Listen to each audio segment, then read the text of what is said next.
Welcome, everyone. Today we are talking about home selling, 8 steps for buying a home. We're going to go through that from writing an offer to escrow and to getting keys in the end. Quick disclaimer that this is for informational, educational purposes only. And if you are working with a realtor, this is not considered solicitation for business. And my name is Maaret Forst. I'm a broker, real estate agent for about 20 years. I've coached agents and trained agents and helped with maybe about 1,500 customers or so with their real estate journey. And today we have Mitch and Daniel here. Go ahead and introduce yourself. Go for it, Daniel. Oh, okay. Hi, my name's Daniel Chole. I'm an agent here in Santa Cruz area, Silicon Valley. I've been in real estate for almost 10 years, and I love working with buyers. Love it. And hi, guys. My name is Mitchell Stelling. I'm a mortgage broker here in Santa Cruz County, also service the Bay Area, and excited to walk through the steps of an escrow today, give some clarity on kind of what that entails. Awesome. We have a $2,500 gift for everybody participating in this webinar. Daniel, do you want to talk about that a little bit? What can it be Yeah, used for? yeah. So we can help you with your closing costs. Home warranty is another item that we like to give all of our clients at the end of close. What that can do is cover any potential issues that come up once you move into the home. And then also an appraisal, which Mitch can go over with us. Exactly. So yeah, that appraisal cost, generally when you are purchasing a home, I'm sure we'll get into this as we go through the steps. An appraisal is needed, and that is something that's included in our $2,500 package just to help offset those front end costs for you when you're purchasing. Awesome. All right. Step number 1, partner with an agent. That's the most important part, I think, in my opinion, because once you partner with a professional, local professional, they will guide you through all of the rest of the steps. And they will probably have a connection with a really good lender like Mitch to get that piece also. Questions to ask from a realtor when you talk to them is, what is their local experience? How do you find the right property for me? There are different ways of really finding the right property. Another question is, how will you help me negotiate and protect my interests? That really tells about how the agent works. How do they negotiate? What kind of steps and strategies they will have on that part. A very important piece of the experience for anybody buying a home is the communication with the agent and with the lender. That is going to keep you confident on making right decisions. Number 2 is the pre-approval. Mitch, take this one. Take it away. So yeah, good points that you went over, Maaret. You obviously want to find a generally local real estate agent that you trust, has the experience you feel comfortable with working with. And then a lot of times they will have a lender like myself or some other great lenders we have in the community will introduce you to. And really the goal of working with someone like me, I always like to explain to clients is I always want to kind of find our ceiling. A lot of people want to know, okay, what do I qualify for? What's this maximum amount? Not that we're going to buy at that level, but really understanding what can we afford. And then we can work backwards from that ceiling on whatever monthly payment they're trying to achieve that works for their budget, they feel comfortable with. And there's a lot of different levers, strategies that we can play with if it's the cash to close being a concern versus the monthly payment. And that's where we really kind of take a deep dive and explore that together. And I always like to start it, very casually as well. This is something that obviously, can be a little bit nerve-wracking. You're giving personal information to someone, that you most of the time just met, and really just trying to make it an easy process and just a conversation. There's no obligation to meet with the lender. There's no cost to do that. And it really can help a lot of people get clarity where they stand. I've helped so many people that thought they really couldn't purchase, and we were able to get that clarity, build them a plan, and then, with a experienced real estate agent, find them a home. So that's really where, talking to a lender is beneficial. Right. So it doesn't cost anything. So Yeah. there's no downside to it. And you're a nice guy to talk to. So Talk it's to going to me. be Yeah, fun, right? It's exactly. not Totally. it's not like going to a dentist. Exactly. I'm definitely nicer than the dentist, depending on which dentist. But And it's also from my perspective, it's a lot of people kind of think the lender is one of the last things that they have to get in line, totally. and I love to have my clients get with somebody as soon as possible. Maybe you're looking to buy in 6 months, maybe it's a year, but like let's know, what you can afford. Let's know what we might need to do to get there before you have to, before you're in the position to buy. 100% with you and just being prepared. I have had both sides where I love having clients that are like, Mitch, we're looking to buy in 6 months. And I'm like, you guys are awesome. This is a great way to plan. So they're ready to go. If that house comes up in 2 months, they're ready to dive on it versus, I've had clients where they call me on a Sunday and it's like, Mitch, we got to put an offer in today and we got to get everything. And yes, we can make things work, but it's a much more rush process. Why not be prepared, take your time, and just be fully educated on it? So super good point, Daniel. Right. And everybody always wants to jump into this next step, which is the finding the home.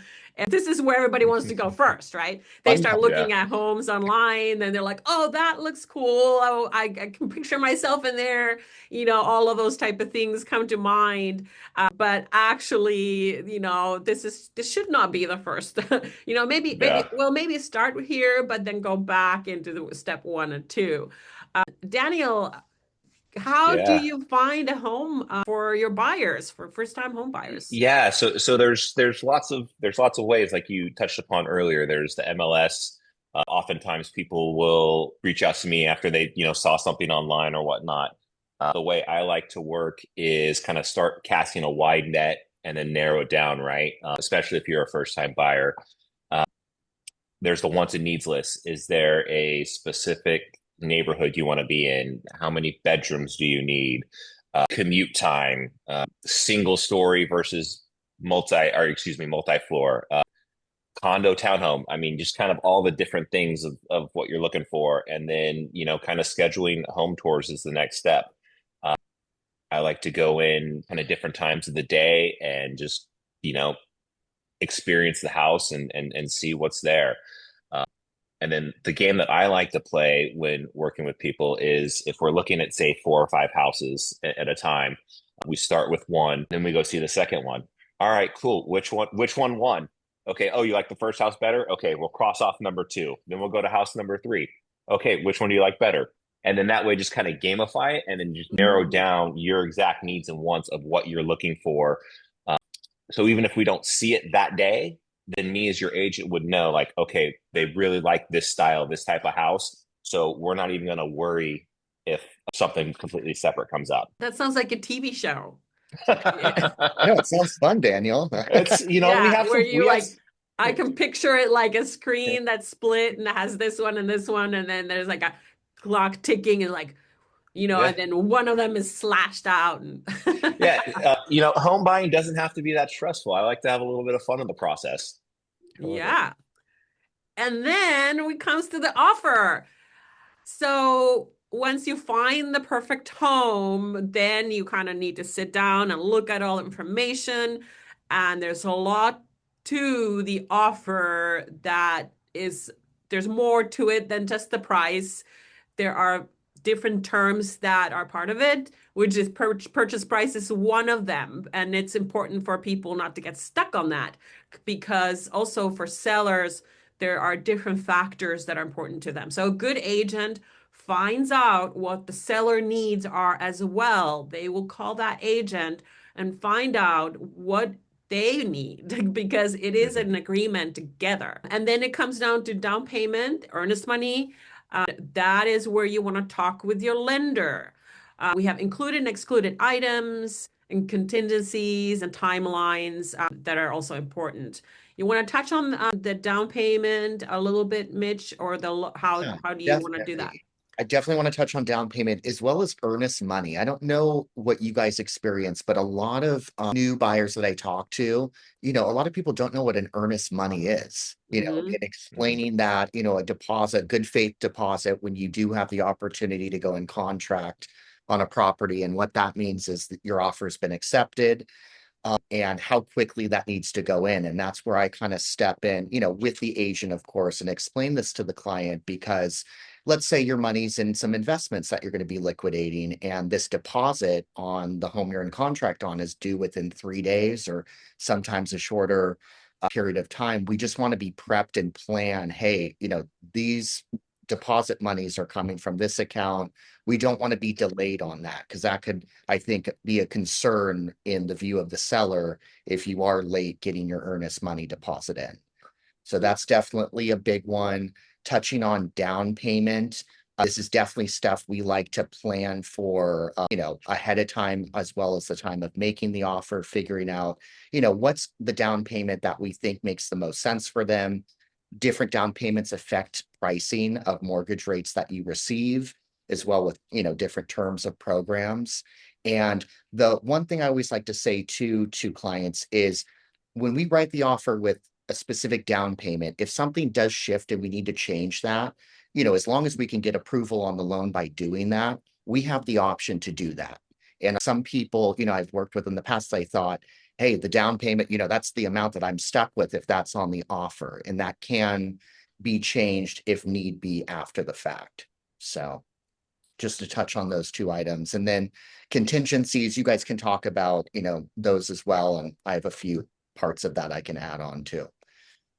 Yeah, so yeah, purchase price isn't always going to be the determining factor. Sometimes it can be, can you shorten your timelines with those contingencies?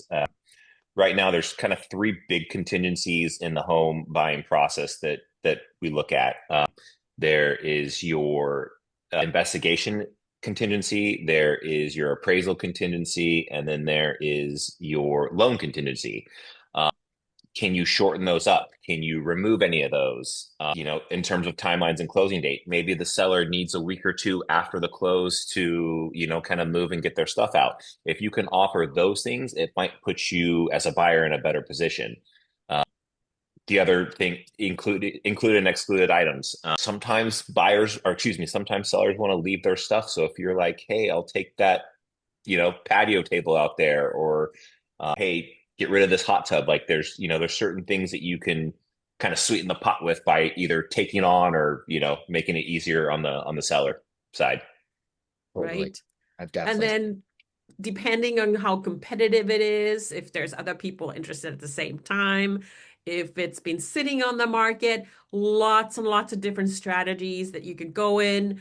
And it's not always, sometimes you can really win in a great way. And then the best contract is win-win, where everybody feels good about it, the seller also. And very, very important to talk to an agent that knows what they're doing on this as far as this goes. And I can add real fast, not to go too long on this, guys, but just for contingencies, I have this actually just happened yesterday. Yeah. We were competing with another offer on the table. They had, a standard 30-day close. We were able to dial up our client's file because we had them pre-underwritten and just ready to roll, where we were able to submit an offer in at a 17-day close with a very short loan contingency just for the client's request and comfort. And we have a good chance of getting into contract on this. So again, it's dependent on the property, how much competition we have on it, but very important piece of it if you are able to, speed things up in some cases. And I see this all the time. People are getting in contract not at the highest price. You can even have competing offers, and sometimes people are able to get in contract with a lower price than somebody else has. So definitely price is important, but it's not the only thing. Very well said. All right. Then we move on to the under contract phase when we get in contract. lots of things are going on around that thing. This is very simplified bullets here, bullet points. Home loan, appraisal, insurance are kind of the financing end of it. And then the investigation of the property is a whole different thing. Can you tell Mitch a little bit on what happens right off the bat about the Yeah, appraisal? I'll make it short and sweet. So once we go into contract, we get that deposit in, as we were just talking about on a previous slide. My team and I are going to be starting the loan process, which initial disclosures go out, easy things that you generally e-acknowledge on your computer. We order the appraisal because the lender does require, they want to know the value, confirmed value, market value, we'll say, of the property that you are purchasing. That's a part of getting the loan. And then insurance these days is definitely something important that we want to get almost a lot of times before we go into contract. We like to have an idea of what that is, but we do solidify it and finalize it once we're in contract. So short and Yeah, insurance is a huge subject in our area. And I think you mentioned that you connect with the insurance agent as well. yeah, so Yeah. I do that for my clients and agents just because a lot of time, of course, it's important to them to know the cost of the insurance for it, but very much important for me because I am calculating their debt to income ratio of what they're allowed to qualify for. So I always want to ensure that we have a good sense of what that looks like before we even put an offer in. Right, exactly. Investigations can be time consuming. You typically have different inspectors coming to the property. There are seller disclosures is a big piece of it. You need to read all of those. Then the inspections, and we're talking about home inspection past, well, septic, sewer line, mold, roof, swimming pool, all sorts of inspections. Yeah. Title report, natural hazard disclosure is a state required disclosure.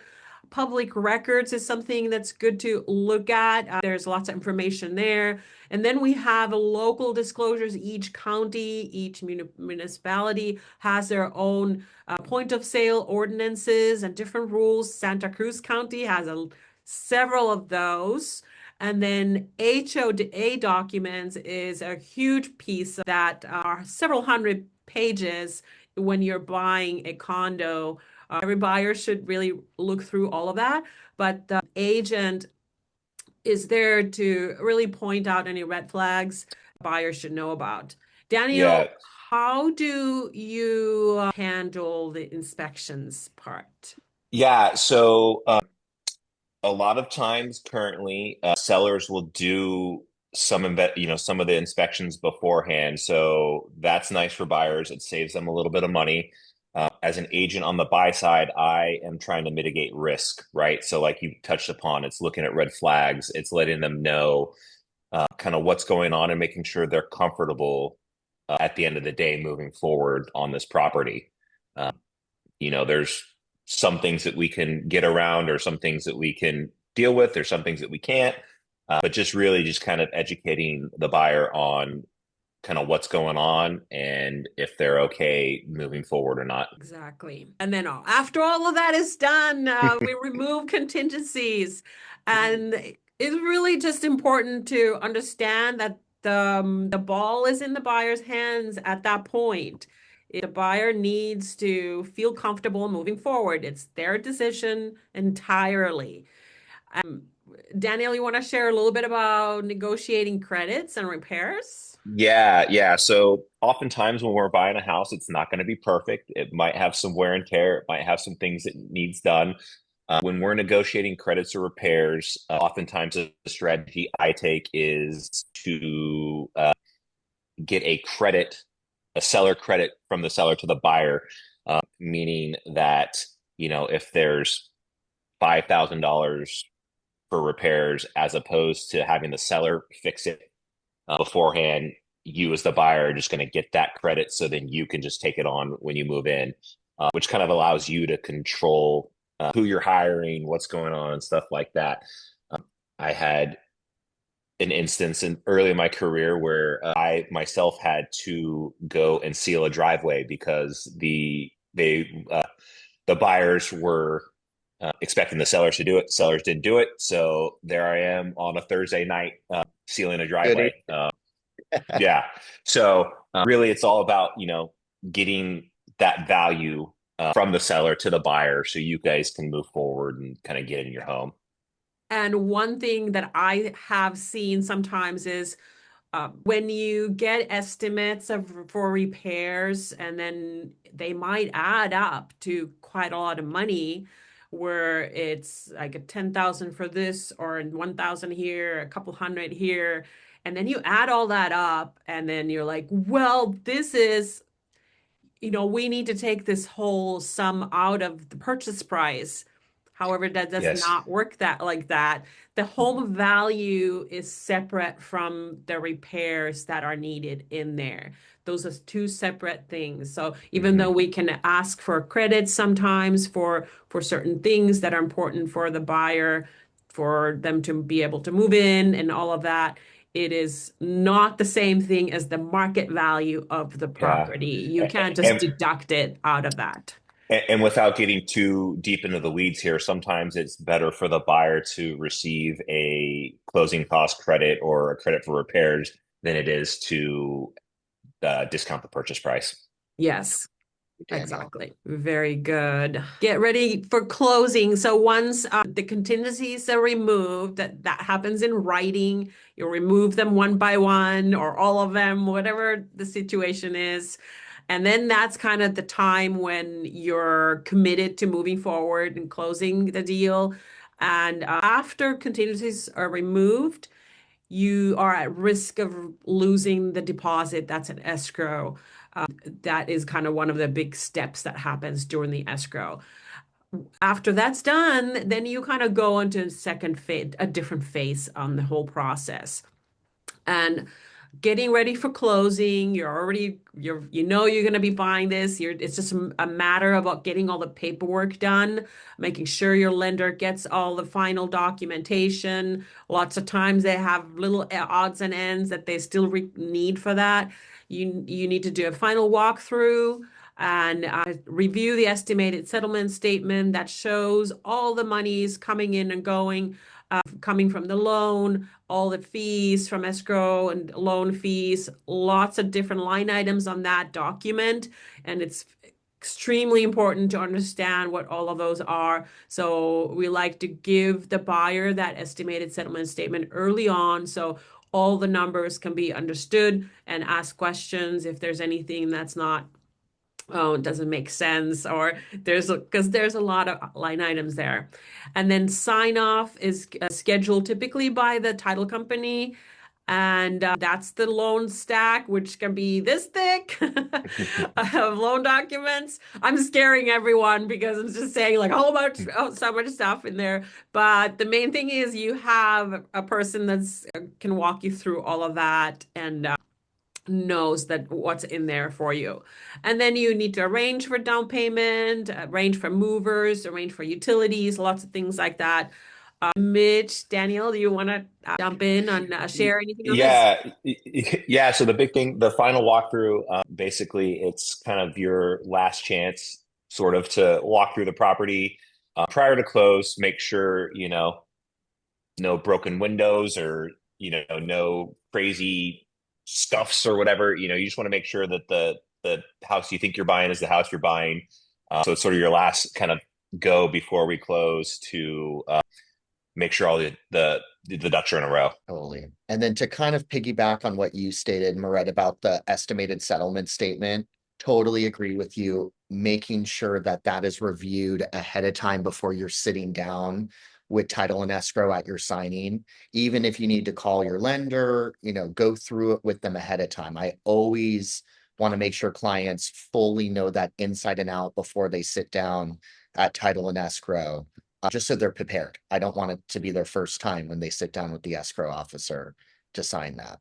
So. Right. And then number 8 is close of escrow. And what does that actually mean? So lots of people think that it's, when you're signing everything, then you get the keys then, but no, the steps are, so you have a sign off, then all the funds go to escrow company, your loan funds, your down payment, all of those monies are in there. All documents get signed with the sign off and other parts also. All the documents are in there.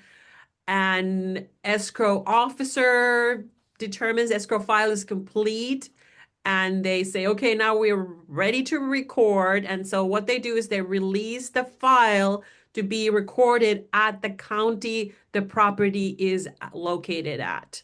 Mhm. And that is the moment when it records at the county is when you're the homeowner then, and that is when you get the keys. You never get the keys before that. Yep. And it's a huge step because once that happens, you are the property owner, and that comes with responsibility. You need to be proud to have that responsibility because that's what home ownership is. And anything, Mitch and Daniel? No, I mean it's a responsibility, but it's a great responsibility to have, and Yeah, it's doesn't have to be as daunting as it sounds.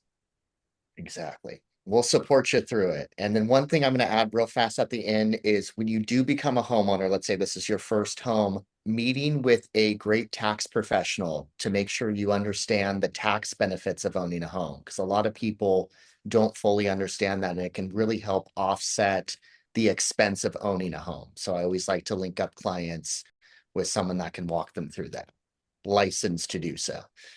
Right. And that's part of it is you start building equity. It's a long-term life, big life decision and life change when that happens. And you start building equity and wealth for family, legacy, all those different things. If you're ready to jump in and start doing this, here Yeah. is Mitch's information and QR code for your link tree, phone number. You are local here in Santa Cruz County, but you could do loans anywhere in California. You have that correct? Yes.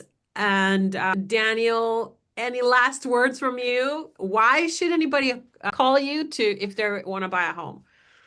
Again, like I mentioned before, I love to work with buyers and just being part of your story. Owning a home, it's the dream, right? And just if I can play any part in it, happy to do so. Silicon Valley, Santa Cruz, beyond. I mean, I'm ready to go wherever you are. Yeah, but you're in Gilroy, and I that's a live, yeah, hot pocket yeah, area right there. Gilroy, Hollister, Morgan lots Hill, of yeah. growth there. Excellent choices for lots of people over in that area. And then here is my information. And once again, I've been in the industry for over 20 years, helping tons and tons of buyers and sellers and helping agents to help their clients as well. Here's my contact information. And let's see, I think, oh, just a reminder for everyone that we do have the $2,500 home buyer credit if you end up using us in your purchase. All right. Thank you very much for joining, and we'll see you next time. Thanks, Great, guy. guys. Thanks. Take care. Bye. Bye.